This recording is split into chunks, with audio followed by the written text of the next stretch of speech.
चल सरजाद, अब तू मेरे घर चल। नहीं पक्के, तू जानता है मैं तेरे साथ नहीं जा सकता। तेरे साथ तेरे घर में गया तो काकी मेरे साथ तेरे को भी बाहर निकाल देगी। अरे ऐसे कैसे निकाल देगी? जब सुशीला काकी गांव जाती थी तब तू मेरे ही घर रुकता था ना। पक्का तू समझता नहीं है। तेरा इस बात में और उस बात में बहुत फर्क है, समझा?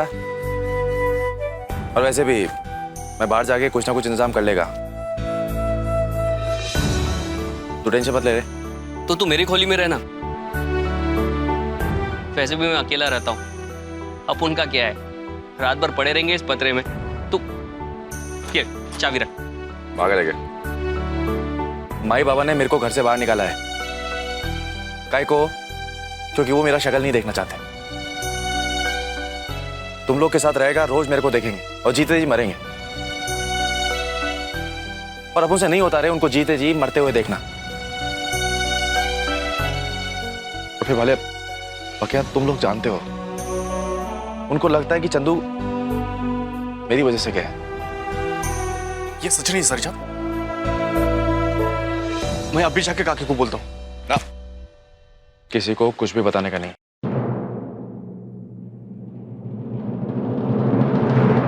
हेड़ा हो गया क्या? मैं यहां से बाहर जाएगा तो मर जाएगा क्या? नहीं, सर्जे राव को जीना आता है। तुम लोग के साथ जिया है मैं। बस अपन तो ये चाहता है कि माई बाबा को कोई तकलीफ ना हो। मैं उनको जीते जी मरते नहीं देख सकता रे। और हाँ, माई बाबा को तुम लोग के भरोसे छोड़ के जा रहा हूं, ध्यान रखना।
आई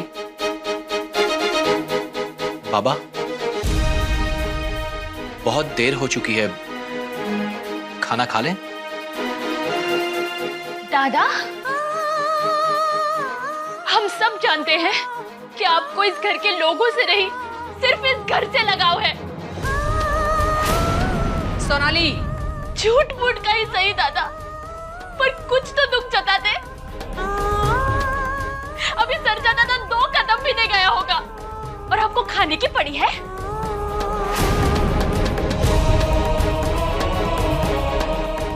मर नहीं गया है तेरा दादा, समझी ना? उन दोनों के जाने के दुख में किसी को भूखा रहने की कोई जरूरत नहीं है।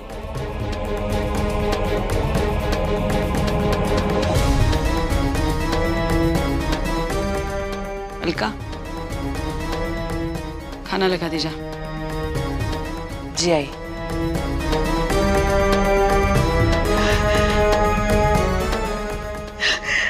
आई, अगर आज चंदू दादा होता ना तो आप ऐसा कभी नहीं करती। वो आपको ऐसा करने ही नहीं देता। सरजा दादा और बहनी को इस घर से कभी नहीं निकालने देता। आई, सच कभी नहीं निकालने देता। सोनाली, तेरा चंदू दादा अगर होता तो ना, आज तो जिनके लिए रो रही है ना, उन्हीं की वजह से तेरे चंदू दादा की जान चली गई।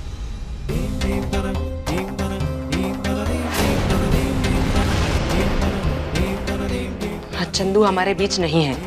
आज चंदू दादा हमारे बीच नहीं है ना, इसीलिए आप दोनों इस घर में आए हैं। सोनाली, बहुत हो गया। मैं कुछ बोल नहीं रही, इसका मतलब ये नहीं है कि आप क्या बोलेंगी? आप भी जानती है कि मैं सच बोल रही हूँ।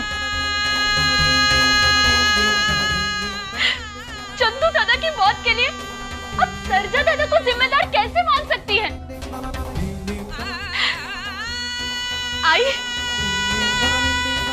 आई तुम कुछ नहीं बोलोगी, कुछ बोलो ना।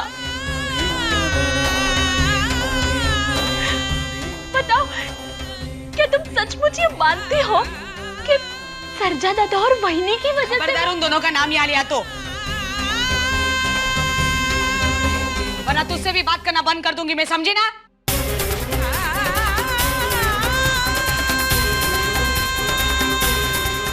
अलका चल चल।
कहा इसको?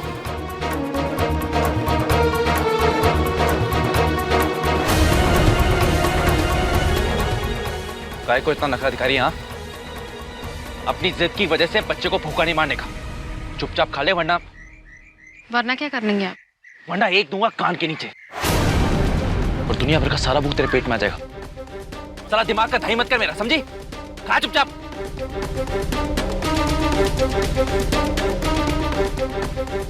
खा।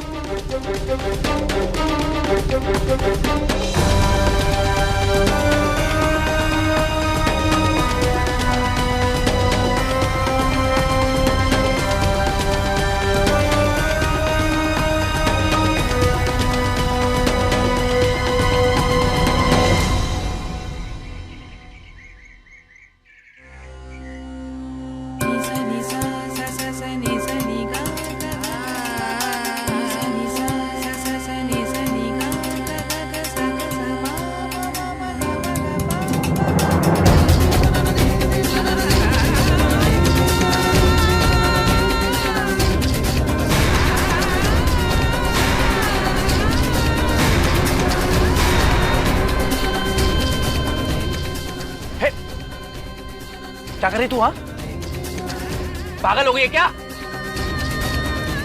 चल, तेरे को क्या क्या समझाएगा मैं? साला खाने को क्या दिया, खा क्या रही है?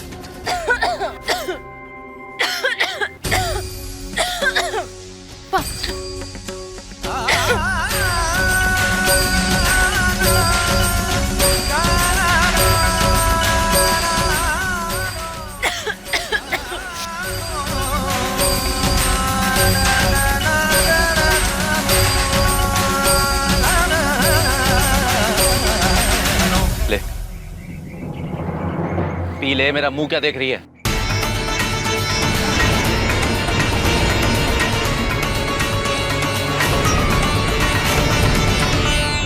अरे पीना।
क्या रे? इतनी बार तेरे को मैंने समझाया, तेरे दिमाग में आता नहीं है? तू क्या करके नीचे? रुक क्यों गए आप? मारिए ना। आप जैसा इंसान और कर भी क्या सकता है? किसी की जिम्मेदारी उठाना तो आपके बस की बात है ही नहीं। आप तो बस किसी मजबूर पर थक हार कर अपना गुस्सा निकाल सकते हैं, अपनी मर्दानगी जताने की। 100 चूहे खाकर बिल्ली हज को चली। पहले हमसे हमारी जिंदगी छीन ली और अब हमारी जिम्मेदारी उठाना चाहते हैं। अपने आप को महान साबित करना चाहते हैं आप चाहे जो कुछ भी कर लें, लेकिन आपका ये गुनाह कभी कम नहीं हो सकता। हम आपको हमेशा एक खूनी और हत्यारा ही मानेंगे, जिन्होंने हमसे हमारा प्यार छीन लिया। हम आपके हाथ से पानी भी नहीं पिएंगे, क्योंकि इससे बेहतर होगा कि हम अपनी जान दे दें।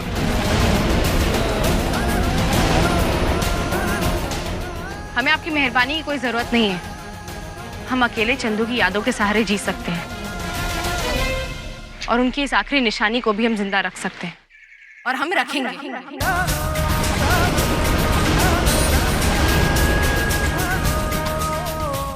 आपने हमसे जबरदस्ती शादी तो कर ली है, लेकिन हम आपको इस बच्चे का बाप कहलाने का हक कभी नहीं देंगे।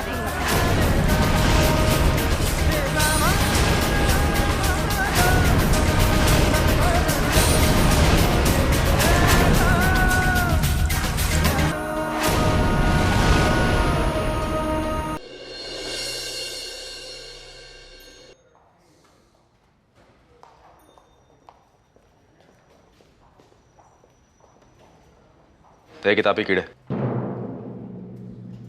कमरा चाहिए। ये कौन है?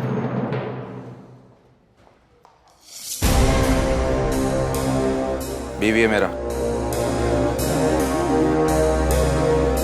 क्यों, कोई शक? देख, ये जो मंगलसूत्र है ना, असली है, असली। ये ठीक बोल रहा है? चलिए तो मंगलसूत्र का क्या है? ये कह रहे तो सही होगा। मुझे चूना लगाने की कोशिश कर रहा है। चलो निकलो यहाँ से, कोई कमरा वमरा नहीं है। चले आते हैं पति और पत्नी बनकर। निकलो वरना अभी पुलिस को बुलाता हूँ मैं। चलिए तो चुपचाप मेरे को कमरे का चाबी दे, नहीं तो साला यहीं काट के फेंक देगा मैं तेरे को, समझा? दे रहा हूँ। चलो।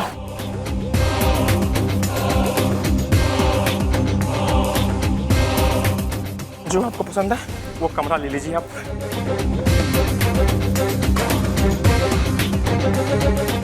चल।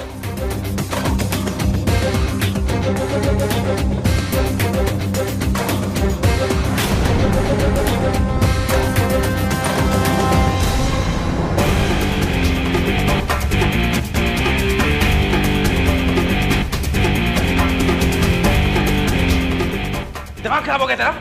बात बात में पंगे कर रही है। वो वो मैनेजर मेरे बारे में क्या सोच रहा होगा? सोच रहा होगा कोई 2-2 घंटे वाली लड़की लेके आया है, जबकि तू मेरी बीवी है, बीवी। वैसे भी आपकी बीवी होना कौन सा इज्जत की बात है। आपने हमसे शादी तो कर ली है, लेकिन हम आपको कभी अपना पति नहीं मानेंगे।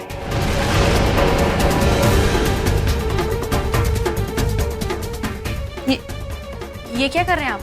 मेरे को तेरे पे कोई भरोसा नहीं है, समझे?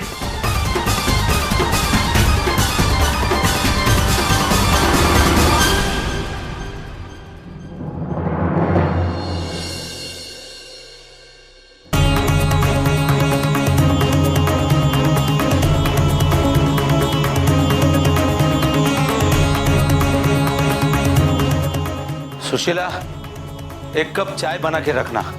चाय क्यों बना के रखनी है? जब भी आपको चाहिए आप बोल दो ना, मैं दे।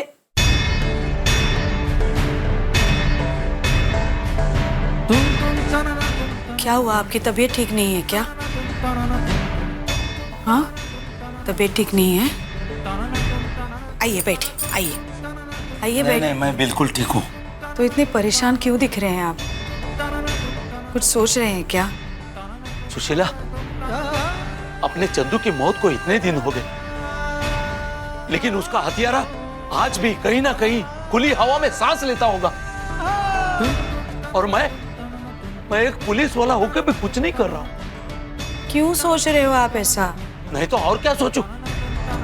अरे जिंदगी भर दूसरों के केस सुलझाता रहा, जिन्होंने अलबेला जैसे वैसी दरिंदों के हाथों अपना कोई खोया है। उन्हें उनके मुजरिम सलाखों के पीछे दिखाई दे, इसलिए दिन रात दौड़ता रहा, भागता रहा, हर खतरों से मैं लड़ता रहा। सिर्फ एक ही भूत सवार था सर पर, गुनहगारों को सजा दिलवाना। सुशीला, मैं आज भी पुलिस वाला हूं, लेकिन एक बाप होने के मजबूरी ने मुझे इतना कमजोर बना दिया कि मेरे बेटे की मौत को भी मैं अपने भाग्य की लेखा समझने लगा। अपना चंदू इतने जल्दी कैसे मर सकता है सुशीला? हमारा सपना इतने जल्दी कैसे टूट सकता है, वो भी अपने आंखों के सामने, और मैं सो रहा हूं। सोचा था मेरा चंदू इंस्पेक्टर बनेगा, 2-3 महीनों में मैं रिटायर्ड हो जाऊंगा और आराम की जिंदगी जीऊंगा। लेकिन अब मुझे कुछ करना होगा, वो भी रिटायर्ड होने के पहले।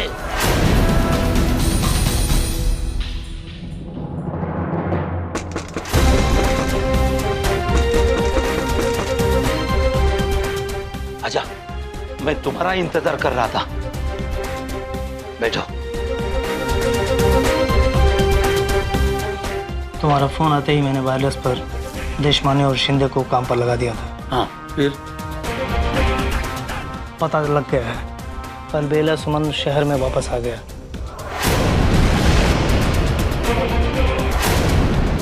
और वो बहुत जल्द कुछ ऐसा करने वाला है जिससे किसी की जान को खतरा हो सकता है।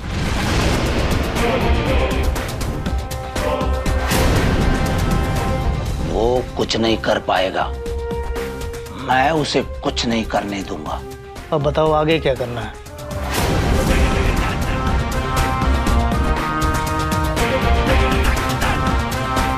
कल मैं ड्यूटी पर आ रहा हूं, वहीं पर बात करेंगे।